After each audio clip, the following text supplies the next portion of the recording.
Hello friends, Gandhari కిలా Mancherial district Mandamarri mandal Bokkalagutta సమీపంలో కొండపైన ఉన్న కోట ఎంట్రన్స్లో మనకి భీమన్న దేవుడు దర్శనమిస్తున్నారు. ఇక్కడ నుంచి కొంచెం లోపలికి వెళ్తే ఇది గాంధారి కోట కింది బాగా అమ్మవారిని దర్శించుకొని వచ్చిన తర్వాత భక్తులు ఇక్కడ వంటలు చేసుకోవడం జరుగుతుంది. ఇక్కడ నుంచి వెళ్ళి కొంచెం ముందుకు వెళ్తుంటే మనకి గాంధారి కోట ఎంట్రన్స్ ఇది.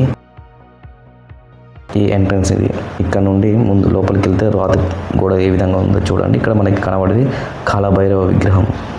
చూడండి, పైన ఒక కుక్కలాగా కూడా కనబడుతుంది పక్కన. ఇది చూడండి, కమాన్ ఏ విధంగా చెక్కారో ఆ కాలంలో.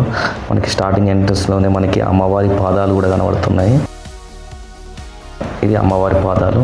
ఈ కాలభైరవ విగ్రహం ఏ విధంగా ఉందో సాక్షాత్ దర్శనమిస్తున్న కాలభైరవ స్వామి చేతిలో తల పట్టుకున్న ఇది కాలభైరవ విగ్రహం దర్శించుకొని అమ్మవారిని దర్శించుకోవడానికి ఇక్కడ నుంచి ట్రెక్కింగ్ చేయవలసి ఉంటుంది. చాలా దూరం ట్రెక్కింగ్ చేసిన తర్వాత అమ్మవారిని అప్పుడు చేరుకుంటాం. దీని చరిత్ర తెలుసుకున్నట్టుంటే 12వ శతాబ్దంలో కాకతీయుల కాలంలో రాజగోండులు ఇక్కడ ఇసుకరాతి గుట్టపైన ఈ కోటను నిర్మించారని ఇక్కడ ఉన్న శాసనాల ద్వారా మనకు తెలుస్తున్నది. ఈ కోటను కేంద్రంగా చేసుకొని గోండు రాజులు పాలన సాగించారు. ఆ తర్వాత కొంతకాలం రెడ్డి రాజులు, వడ్డ రాజులు కూడా పరిపాలించారని ఇక్కడ ఉన్న చారిత్రక ఆధారాలను బట్టి తెలుస్తుంది. ఆ కాలంలో చెక్కిన శిల్పాలను ఇక్కడ మనం చూడవచ్చు. ఇది ఒక ఇసుకరాతి గుట్ట పైన ఈ కోటను నిర్మించారు. మా చిన్నోడు హాయ్ చెప్తున్నాడు. ఇక్కడ నుంచి వెళ్ళి వెళ్ళవలసి ఉంటుంది. ఇది ఓన్లీ వన్ వే ఉంటుంది. ఇక్కడ నుండి అమ్మవారిని చేరుకోవడానికి ఇక్కడ మధ్యలో ఏనుగు విగ్రహం మనకు దర్శనం ఇస్తుంది. ఏనుగుని తాడుతో కట్టేసినట్టు కాళ్ళని చూస్తే మనకు కనబడుతుంది వెనకాల. ఇక్కడ నుండి నేరుగా అమ్మవారిని దర్శించుకోవడానికి వెళ్ళవలసి ఉంటుంది. ఇక్కడ రాయి పైన రాయి పేర్చుతూ ఇక్కడ గోడ అనేది నిర్మించారు. చూడండి ఏ విధంగా ఉందో. ఎలాంటి సిమెంట్ కూడా వాడలేదు. ఇక్కడ ఎంట్రన్స్ కూడా ధ్వంసమైంది ఆ దండయాత్రల వలన. ఇక్కడ విగ్రహాలు కూడా ధ్వంసమైంది. చూస్తే మనకు కనబడుతుంది. అమ్మవారిని దర్శించుకున్న తర్వాత ఇక్కడ పోతుల దగ్గర కోళ్ళను కానీ మేకలను కానీ కోస్తారు ఈ ప్లేస్లో. ఇక్కడ కొండను రెండుగా చీల్చి ఇవి అనేది ఏర్పాటు చేసి ఇక్కడ అమ్మవారిని ఎంట్రన్స్లో ఏర్పాటు చేశారు. ఇక్కడ చూస్తే మనకు అమ్మవారు సాక్షాత్ దర్శనం ఇస్తున్నారు. గాంధారి మైసమ్మ అమ్మవారిని దర్శించుకున్న తర్వాత కొంచెం ముందుకెళ్తే మిగిలిన విగ్రహాలను కూడా మనం దర్శించుకోవచ్చు. ఇక్కడ అల్లుబండ అనేది ఉంటుంది. ఇది చూస్తే మనకి అల్లుబండ. కోరిన కోరికలు నెరవేరుతాయో లేదో తెలుసుకోవడానికి ఇక్కడ అల్లుబండ వాడతారు భక్తులు. ఆలయ చరిత్ర విశేషాలు అయ్యగారి మాటల్లో. జై మైసమ్మ, జై జై మైసమ్మ. గాంధారి కిలా మైసమ్మ తల్లి మంచిర్యాల జిల్లాకి 15 కిలోమీటర్ల దూరంలో ఉంటుంది. ఉక్కలగుట్ట ప్రాంతంలోని అడవి ప్రాంతంలో అమ్మవారు కొలువుదీరి ఉంటుంది. అమ్మవారు దాదాపుగా 12వ శతాబ్దంలో వెలిసినట్టుగా పురాణాల ప్రకారం తెలుస్తున్నది. దాదాపుగా 800 సంవత్సరాల క్రితం వెలిసిన అమ్మవారు కాబట్టి చాలా శక్తివంతమైన దేవత. ఇక్కడ అమ్మవారికి కోరుకున్న కోరికలు ఏవైనా కూడా తీరుతాయని భక్తుల ప్రగాఢ నమ్మకం. అలాగే ప్రతి సంవత్సరం కూడా మాఘశుద్ధ పౌర్ణమికి అమ్మవారికి 3 రోజులు జాతర నిర్వహించడం జరుగుతుంది. అలాగే ఆషాఢ మాసంలో అమ్మవారికి 108 బోనాలతోని అమ్మవారికి బోనాలు సమర్పించడం జరుగుతుంది. ఇట్లా ప్రతిరోజు నిత్యం కూడా వేలాది మంది భక్తులు వచ్చి అమ్మవారిని దర్శనం చేసుకొని అమ్మవారి యొక్క కోరికలు తీర్చుకోవాలని అమ్మవారిని కోరుకుంటారు. జై మైసమ్మ, జై జై మైసమ్మ. అమ్మవారు కాకతీయుల కాలంలో వాళ్ళ పాలనల కాలంలో సామంత రాజులైన ఇక్కడ పాలించినట్టు ఆ సందర్భంలో వాళ్ళు ఇక్కడ అమ్మవారిని కొలువు తీర్చుకున్నట్టు చరిత్ర ద్వారా తెలుస్తుంది. ఆ చరిత్ర ద్వారానే ఇప్పటి వరకు కూడా 800 సంవత్సరాల క్రితం నుండి కూడా అమ్మవారి ఇక్కడ కొలువు తీరి ఉంది. ప్రతి సంవత్సరం అమ్మవారికి ఆషాఢ మాసంలో 3వ ఆదివారం మేము ఇక్కడ అమ్మవారికి బోనాలను సమర్పించడం జరుగుతుంది. ఆదివాసీ నాయకపోడు సాంస్కృతిక సాంప్రదాయ పద్ధతిలో అమ్మవారికి 108 మట్టి కుండలలో బోనాన్ని సమర్పించడం జరుగుతుంది. అదే సందర్భంలో ఈ సంవత్సరం కూడా అమ్మవారికి 108 బోనాలతోని ఈరోజు ఆదివాసీ నాయకపోడు సాంస్కృతిక సాంప్రదాయ పద్ధతుల ప్రకారం ఈరోజు అమ్మవారికి 108 బోనాలకు సమర్పించడానికి సిద్ధం ఉంది.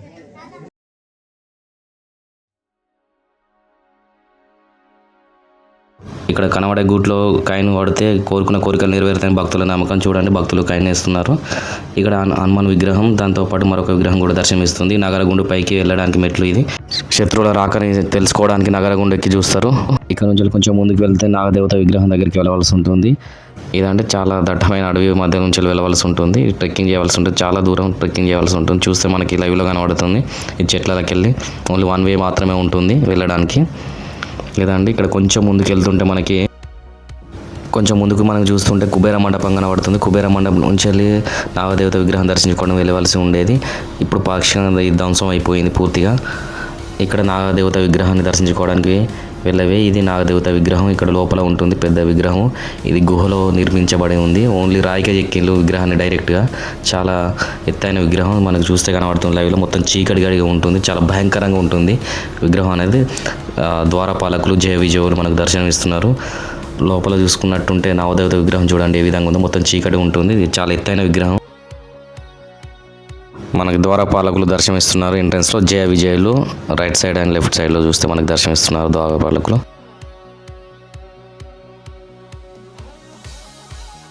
ఇక్కడ నుండి కొంచెం ముందుకెళ్తుంటే మనకి హనుమాన్ విగ్రహం దర్శనమిస్తుంది. అక్కడ ఒక శిలాశాస్త్రం కూడా మనకి కనబడుతుంది. ఇది చూడండి శిలాశాస్త్రం. ఇదేంటో మనకు అర్థం కాదు, చూస్తే కొంచెం తెలుగు కనబడుతుంది. ఇది అంటే హనుమాన్ విగ్రహం. ఇది రాయిక చెక్కారు ఆ కాలంలో. చూడండి మా చిన్నోడు కూడా జై హనుమాన్ అని అంటున్నాడు. ఇక్కడ నుండి కొంచెం ముందుకు ట్రెక్కింగ్ చేస్తూ వెళ్తుంటే సముద్ర బావులు, 3 బావులు అనేది ఉంటాయి గుట్ట పైన. అది టాప్ వ్యూ, గుట్ట పైన టాప్ వ్యూ అదే.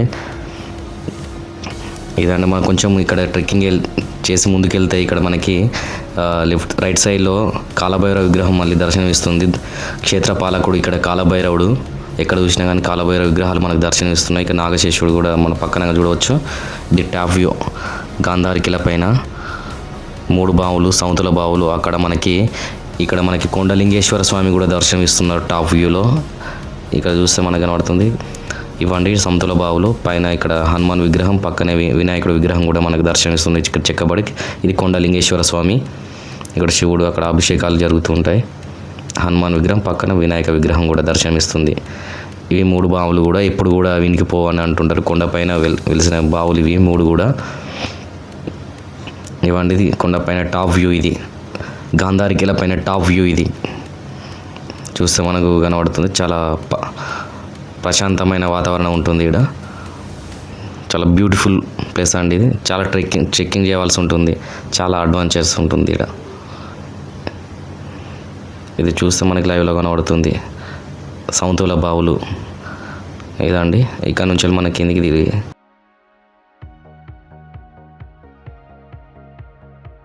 ఇక్కడ వచ్చిన భక్తులందరూ ఇక్కడ వంటలు చేసుకోవాల్సి ఉంటుంది కింద. ఇక్కడనే చెట్లు. ఇక్కడ రిటర్న్లో చూడండి భక్తులు ఏ విధంగా వస్తున్నారు. థ్యాంక్ యూ అండి. Thank you for watching video.